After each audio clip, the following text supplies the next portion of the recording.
Order this meeting of the Noblesville Common Council. If you could please stand. Mr. Davis, would you lead us in the Pledge of Allegiance? I pledge allegiance to the flag of the United States of America and to the republic for which it stands, one nation, under God, indivisible, with liberty and justice for all.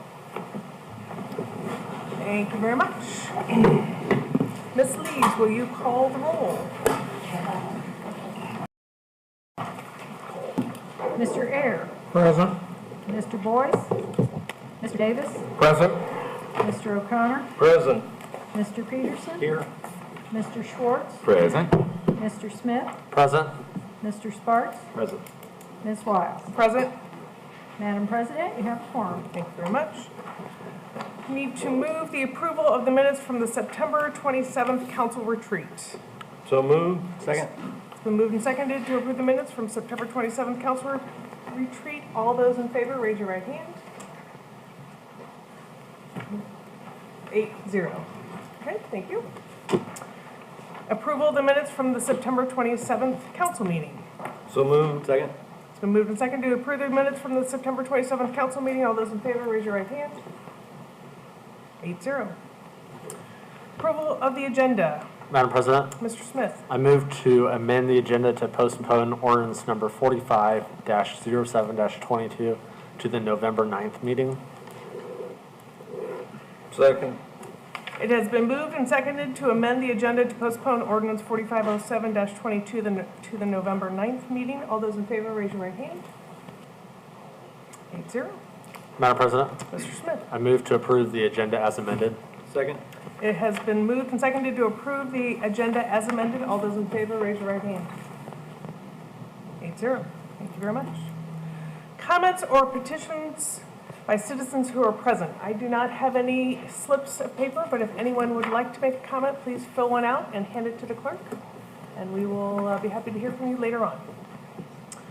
Council committee reports. Mr. Schwartz, do you have a Parks Board report? Yes, Madam President. Parks Board met last Wednesday. Not much in the way of topic of discussion. Golf continues to put on great numbers. There's lots of recreation activities, especially for fall break, so I suggest going to the Parks website to look at those. But what did come out of the meeting was they approved a bid for new playground equipment. As you can see here, this equipment's going in at the main playground area, or south lot, if you will, at Forest Park. This is a really cool playground. It's a really tall slide. It's actually the only one of its kind in Indiana, which is pretty cool, which is going to make this area of the park kind of a destination now for Noblesville.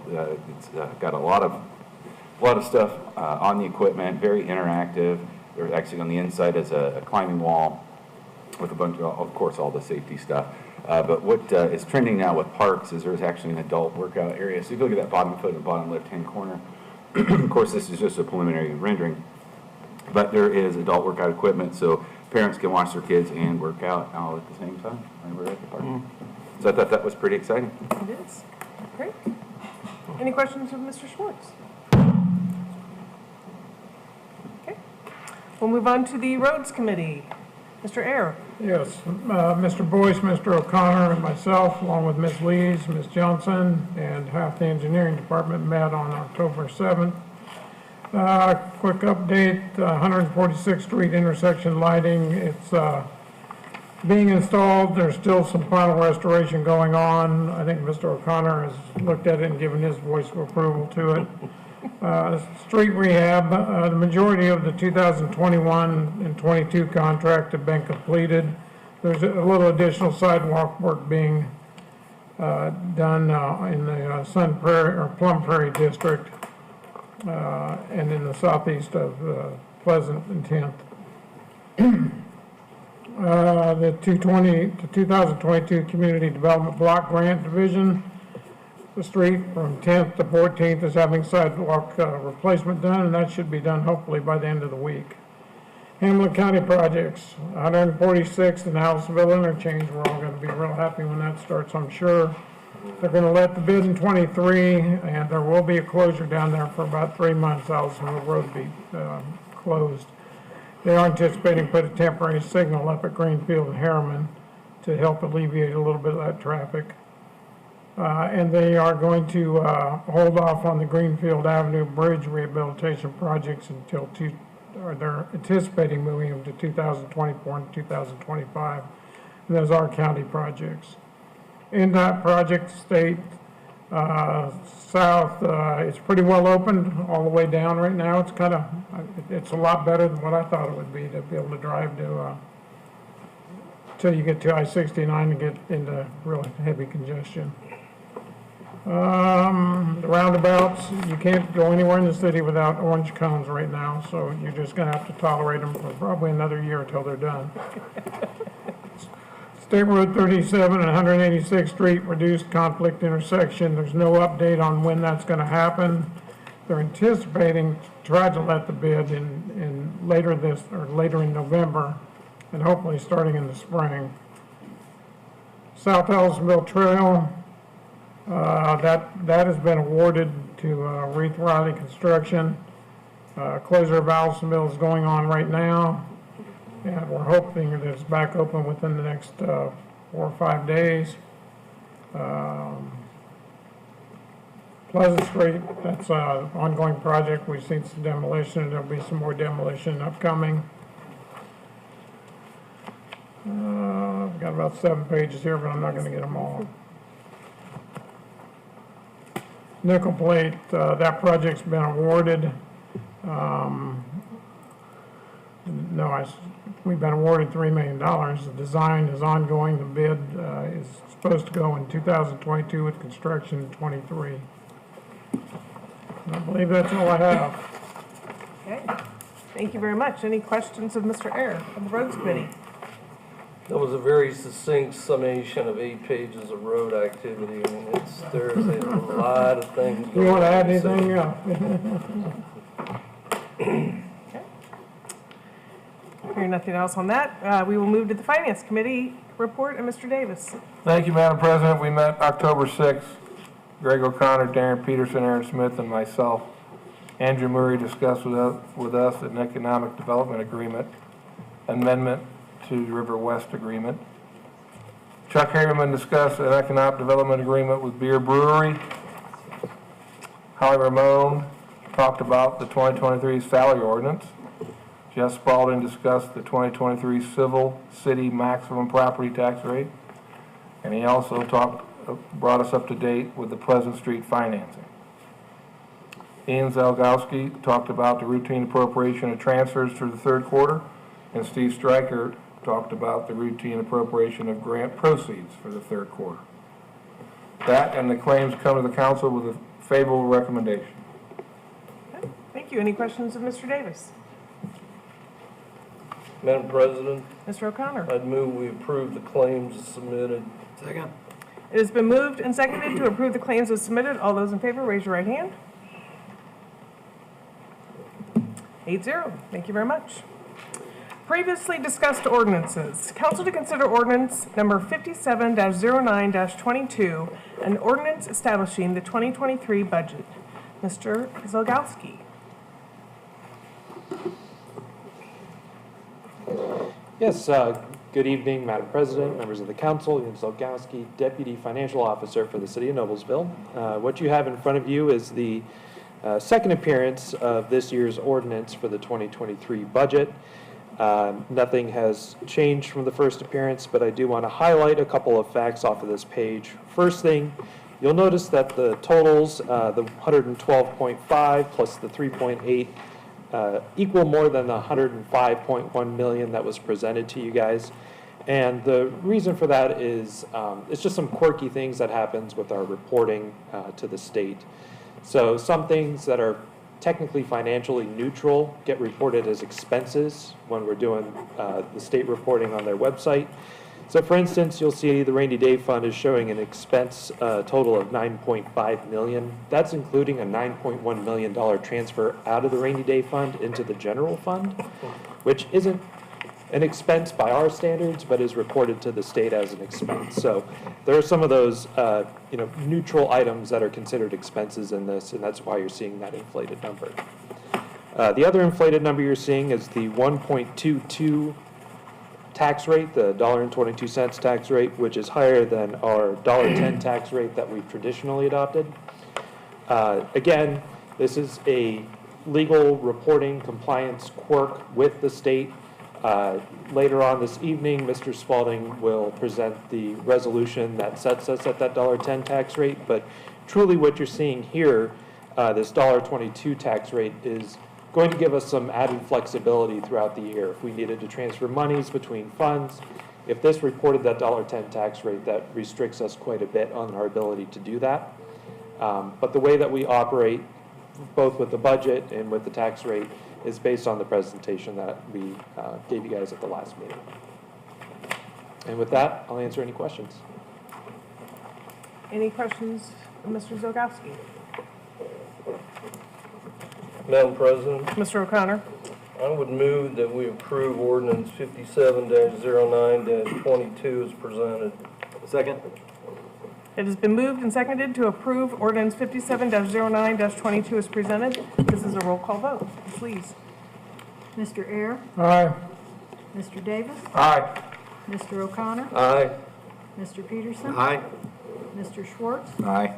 Mr. Smith, Aye. Mr. Sparks, Aye. Ms. Wiles. Aye. 8 ayes, 0 nay, the ordinance is approved. Thank you. Thank you very much. Council to consider ordinance number 59-09-22, an ordinance authorizing the issuance and the sale of short-term bonds of the city, Series A, for the purpose of providing funds to be used for the cost of certain capital projects as amended. Mr. Spalding. Yes, Madam President, members of the council, Jeff Spalding, CFO and Controller. And this item, again, second reading, as you've indicated, and it is something that's integrated with the budget. As part of the budget, we do this short-term financing each year, and for 2022, actually being funded out of the 2023 budget, but these bonds will be issued in 2022. We have broken that short-term financing down into two parts, a Series A and a Series B. The Series A matches exactly to what we have been doing the last few years, which it's a financing that will cover the cost of a variety of smaller capital projects that are ready to go, should be completed in a short period of time, and that's the item before you right now. And we're authorizing an issuance amount of up to $5.5 million, but the actual amount that we issue will ultimately be determined and constrained by the $1.10 tax rate that was referenced before. So. And my understanding that this has been amended since our previous. It has, correct? But the amendment is hyper-technical.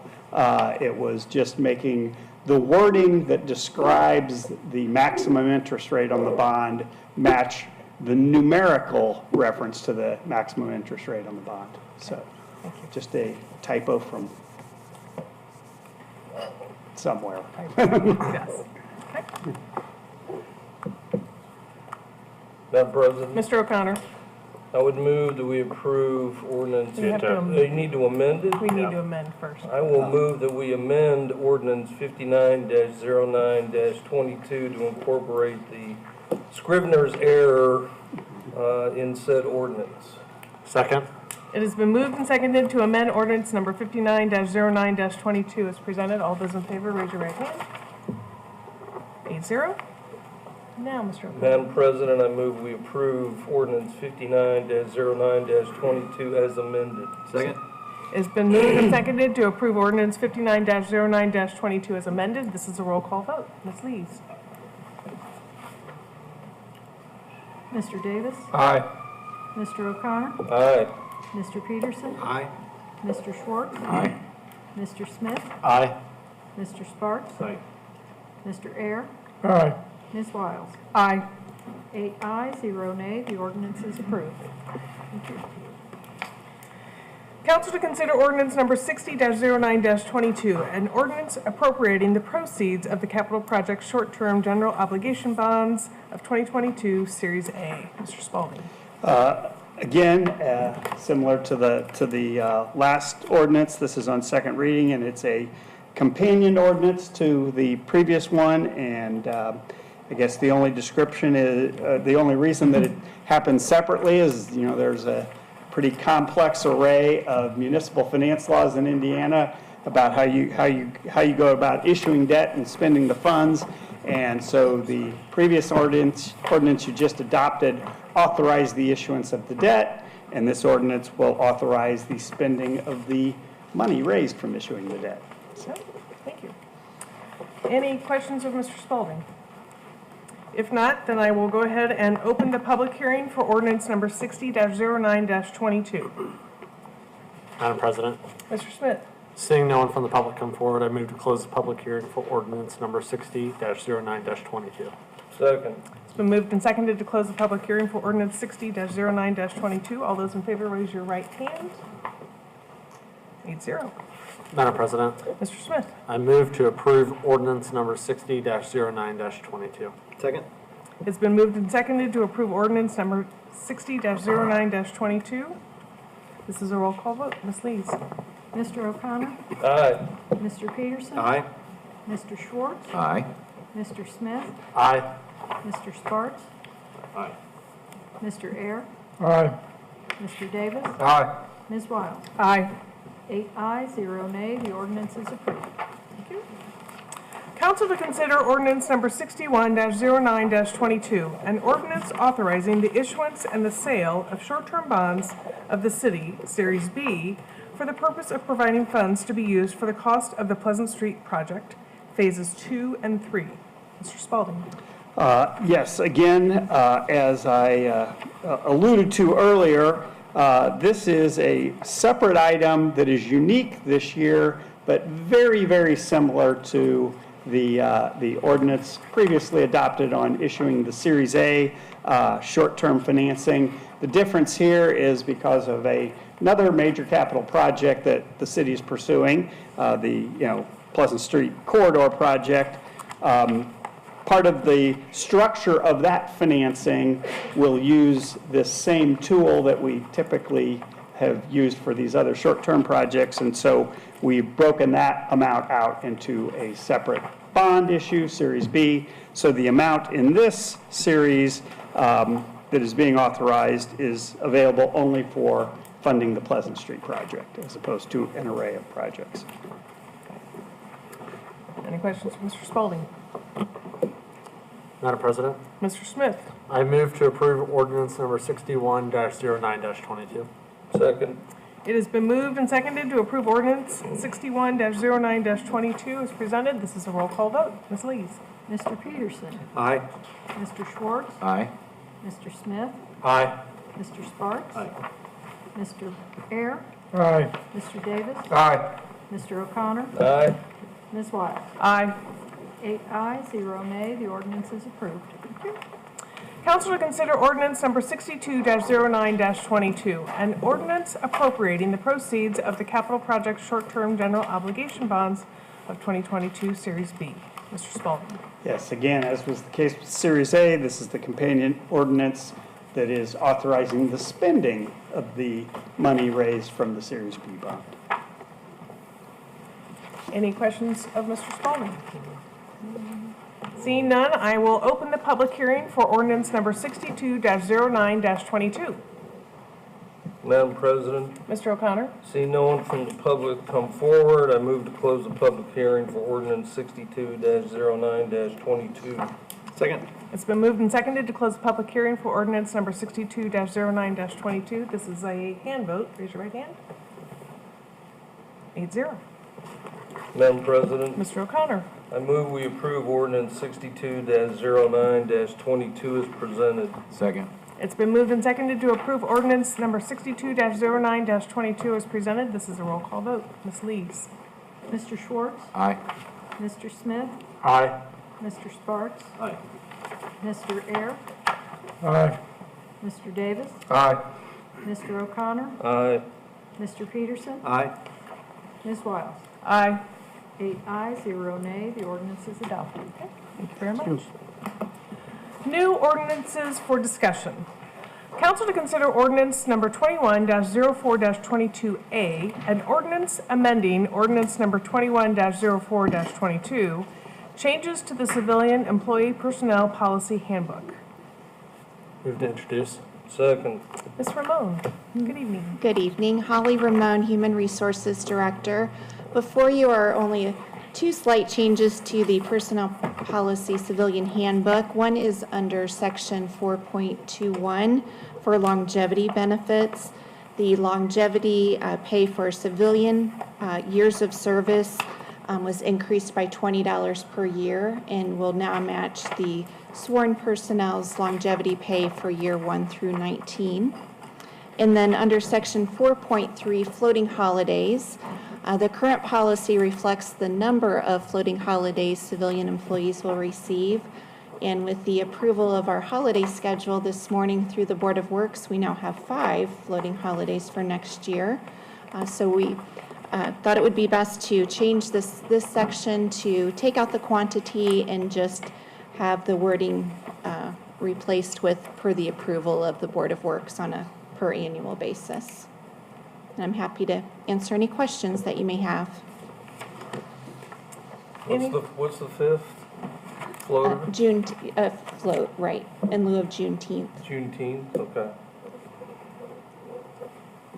Any other questions? Mrs. Ramon? Seeing none, we will move on. Council to consider ordinance number 64-10-22.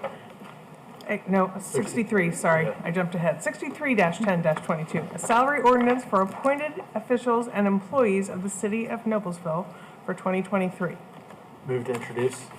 Second. Ms. Ramon? This ordinance represents the cost of living increase adjustments as was presented for your review during the budget process. The biweekly salary listed for each position is based on the position maximum for each pay grade, and in only a few cases is the actual salary for the employee in that position. In my letter is a list of all the departments and the position changes, title changes, pay grade changes. And then on the last page of my letter outlines the section changes. So for example, section 3 is regarding the change of the approval of the bonuses.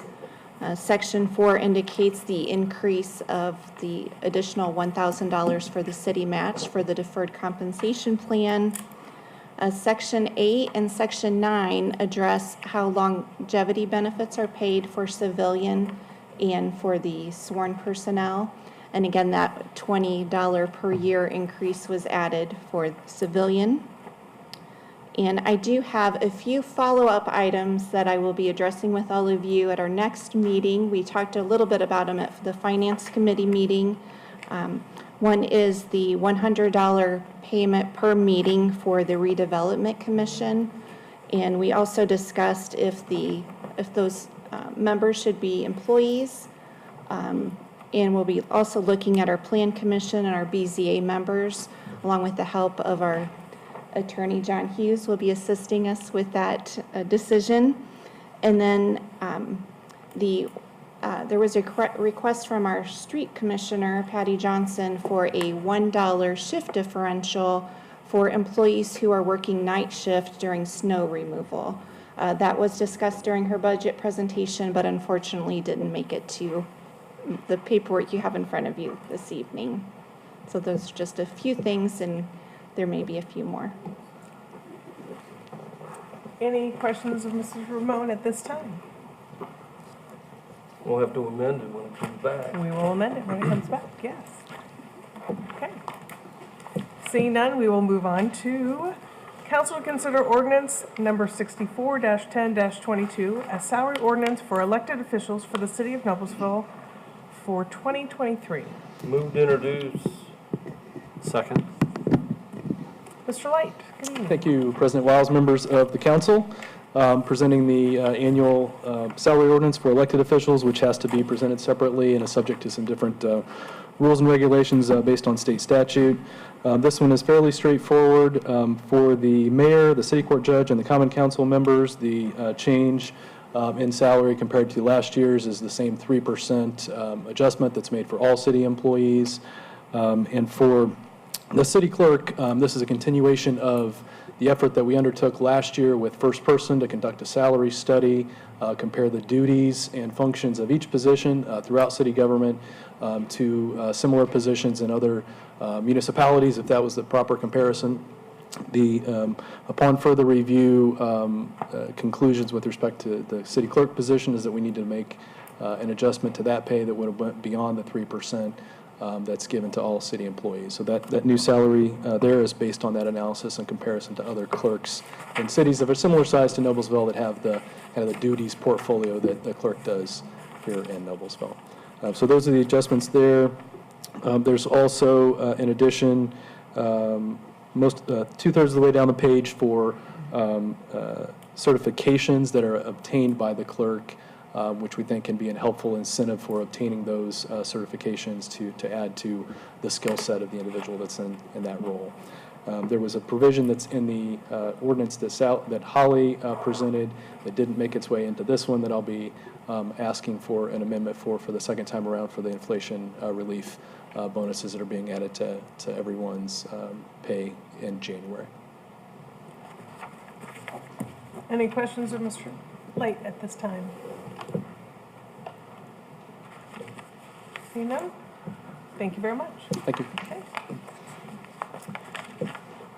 Council to consider ordinance number 65-10-22, an ordinance changing the land use category and sub-district category for approximately 25.6 acres in the corporate campus plan development district, south of East 141st Street and southeast of Brook School Road.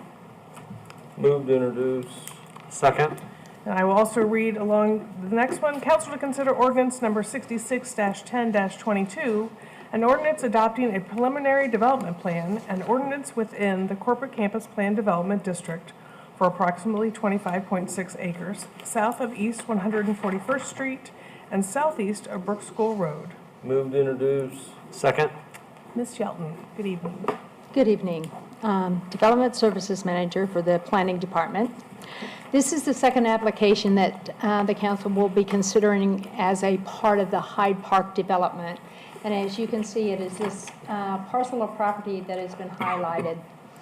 It is part of the corporate campus, and the corporate campus has specific land use categories within the actual zoning district. Immediately to the north, immediately in all directions, there are other residential land uses as well as commercial uses. The applicant is requesting that approximately 15 acres of this site contain the land use of what is commercial, of residential, and the remaining 10 acres would be for commercial land uses. So the area outlined in blue here is the residential area, and the area outlined in green is the commercial area. This is their preliminary development plan that describes basically both of those areas. Again, Area B is the residential, Area A is the commercial. Edward Rose will be the developer builder for the residential portion. The applicant is proposing basically 4-story apartments.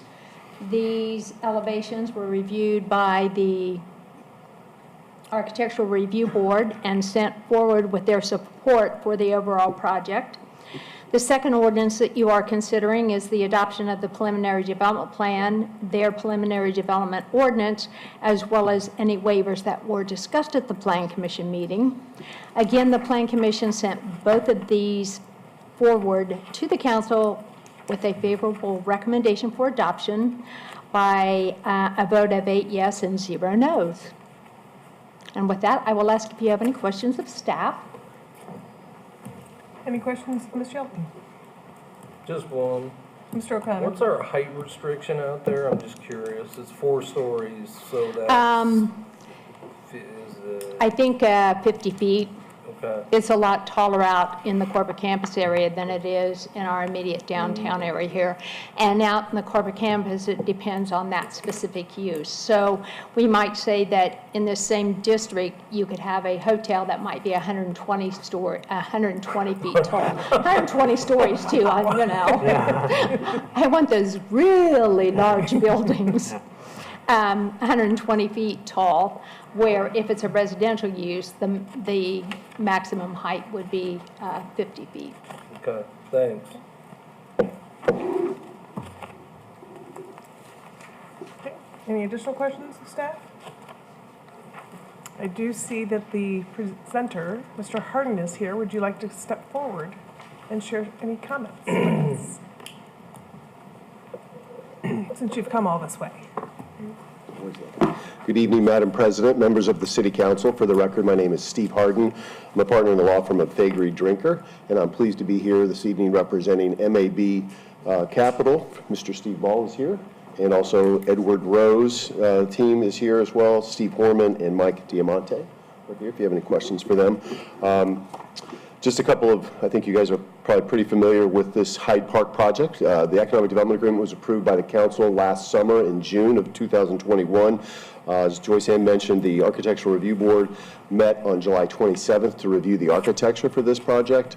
And as we had shared with them and with you guys last year, what we said we would do, work with the city and the administration on each of these projects before they would come back, and then they would come back with a site-specific PUD ordinance that would have, here's the site plan, here's the architecture, so everyone knows exactly what it's going to be. And this is the second of 4 projects that are coming through the process right now. And the Architectural Review Board forwarded on unanimously to the Planning Commission. The Planning Commission then met back in September. There was a unanimous favorable recommendation there. We did have a neighbor meeting back in August on site. So make it easy for people to get to it. We had one neighbor attend, and he liked the project, encouraged us to move forward, and we appreciated that encouragement. And then the Planning Commission, as Joyce Ann mentioned, was a unanimous favorable recommendation as well, and there was no remonstrance there. So we would be happy to answer any questions that you have for us.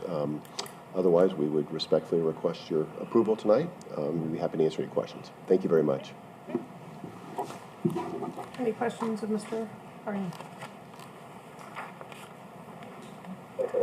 Just one, Madam President. From a timing perspective, breaking ground, moving, what's the timeline look like? Well, given the environment that we're currently in? It's full steam ahead right now. If you drive out there, you'll see a lot of dirt being moved there at Campus Parkway and Brook School Bowdoin, and dirt's being moved from once getting the drainage ready, moving the dirt over onto this side as well. So I think what the current plan is, you'll see the projects, this project particularly is probably planned for sometime probably the second quarter of next year. Same thing with probably the Hart project, the Berkeley project probably also, and same with Empire. I think all of those are on track to be started next year, and there's no indication of slowing down right now. So there'll be a lot of yellow iron out there. Be a lot, yeah. Yeah. And that's all I had. Thank Good you. news. Thank you, yeah.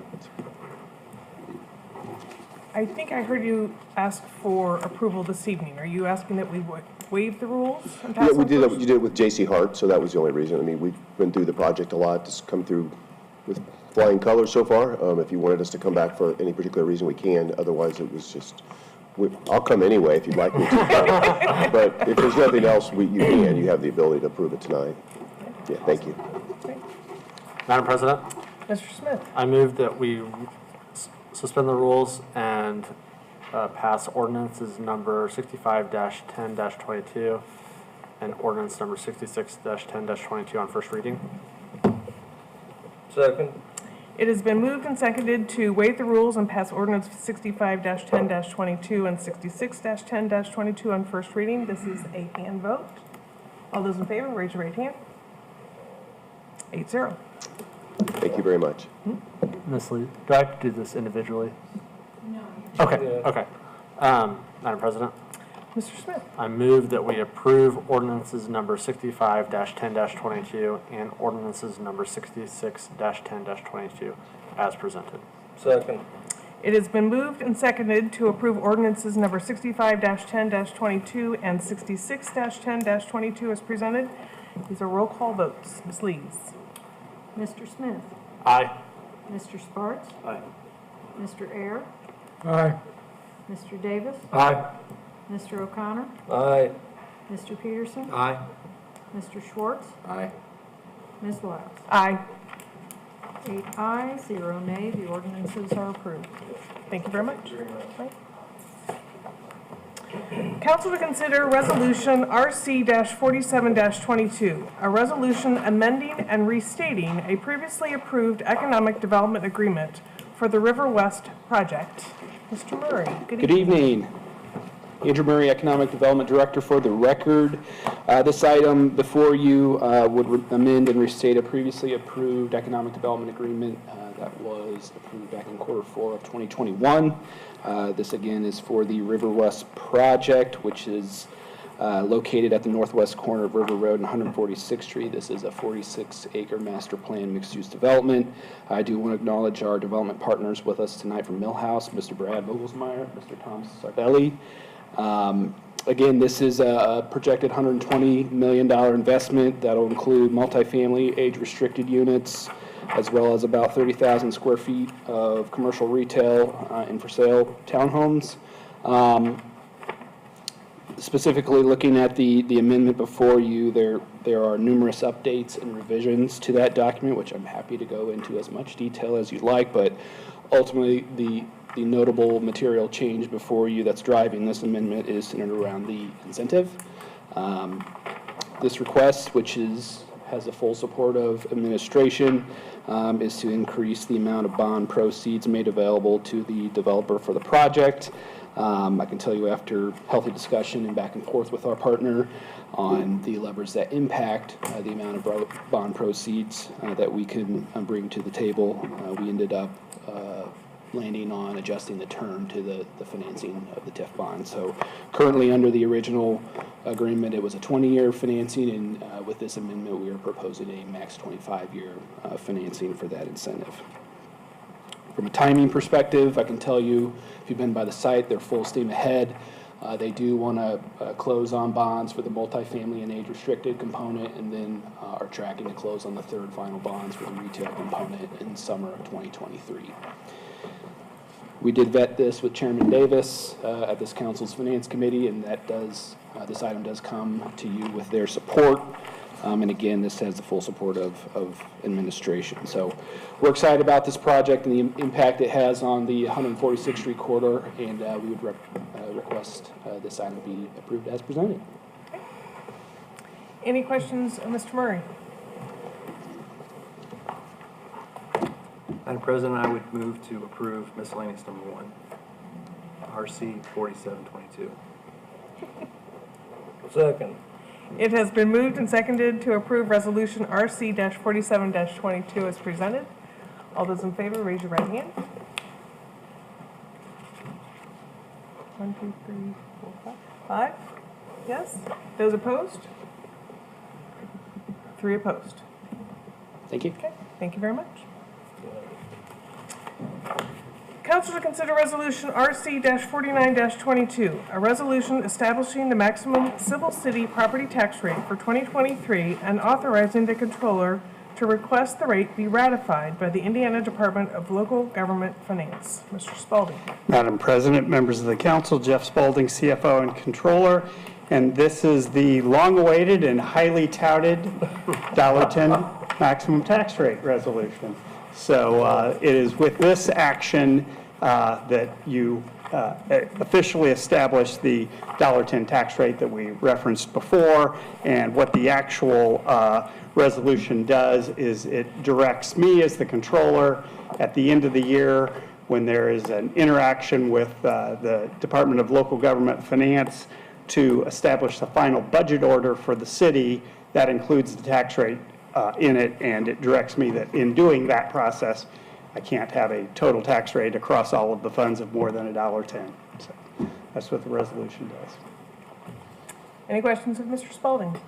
Madam President, Mr. O'Connor. I move we approve RC-49-22 as presented. Second. It has been moved and seconded to approve Resolution RC-49-22 as presented. All those in favor, raise your right hand. Mr. Yeah, so 8-0. Thank you very much. Council to receive a summary of fiscally neutral third quarter appropriation transfers pursuant to Resolution RC-1-22, Section 1. Mr. Spalding.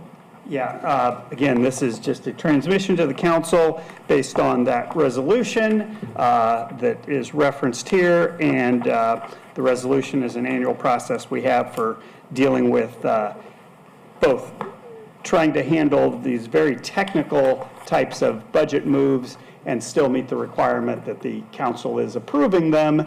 And so by us actually enacting them, we'd reduce the document flow to the council, but we summarize them each quarter and hand them to you. And we do review these in the Finance Committee, as was referenced earlier. So if you do look it over, you don't have to take any action on it, but if you look it over and have any questions about any of the items, let me know.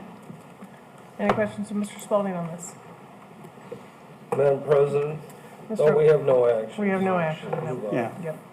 Council to receive. Thanks for your work. Council to receive a summary of appropriation of third quarter grant proceeds pursuant to Resolution RC-2-22. Mr. Spalding. Again, very similar to the last item, not the same, but still mostly technical. This is appropriation actions that we implement in the accounting system without taking extra paperwork through the council. And again, in this case, it's laid out in Resolution RC-2-22 under what circumstances that can be done. And as a reminder, that circumstance is basically defined if the grant award very directly stipulates what the funds can be used for, then we don't have to come to the council and say, hey, council, will you approve these funds be used for the purpose of the grant, because the grant's limiting their use. So if you have any questions about the items listed there, let me know. Any questions of Mr. Spalding on this message or report? Seeing none, we will move on to council to consider an appointment to the Firefighter Merit Commission. Ms. Lees. Your appointment to the Firefighters Merit Commission is expiring. It's time to reappoint. Dale Martz is actually a founding member of that commission. He is serving with distinction. Everybody loves him, and he's willing to serve another 4-year term. So we're just asking for your approval to reappoint him. Madam President, Mr. Smith. I move to appoint Dale Martz to the Firefighter Merit Commission. Second. It has been moved and seconded to appoint Dale Martz to the Firefighter Merit Commission. All those in favor, raise your right hand. 8-0. It's now time for council comments. Seeing that, Mr. Ayer, you don't have anything to say? I would just say that we've done an admirable job of getting that budget passed, because it was a lot of work. We did a lot of work. OFA did a lot of work. The administration did a lot of work, but I think it's a well-conceived budget, very transparent. How many pages was that, Ian? In the budget book was how much? 40. So it's out there. People can get through it. It's certainly open for a look-see, so don't hesitate to take a look at it. But that 40 pages was a lot of hours and work, so great job, guys and gals. Agreed. Anything else? We are adjourned.